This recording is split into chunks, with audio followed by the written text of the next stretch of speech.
នៅស្រុកគេបងអើយស្បូរត្រីនៅស្រុកគេអត់ចេះឆក់ចេះអីដូចយើងបា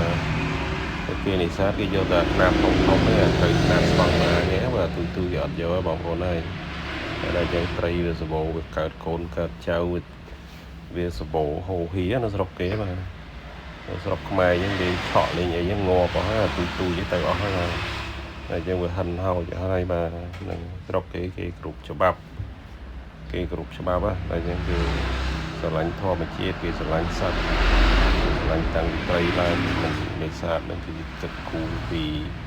ផលប៉ះពាល់មកបងប្អូនហើយបាទអញ្ចឹងវាសម្បូរបែបនៅស្រុកគេបាទនៅស្រុកគេវាសម្បូរណាស់បាទត្រីនិយាយវាត្រីបហូរហៀផងបាទ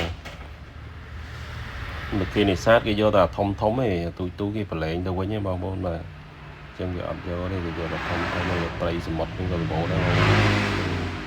យកតាណាអស់ទេត្រីបាទសម្បូរណាស់នៅក្នុងសមុទ្រនេសាទមិនចេះអស់ហើយបងប្អូនបាទគឺសម្បូរ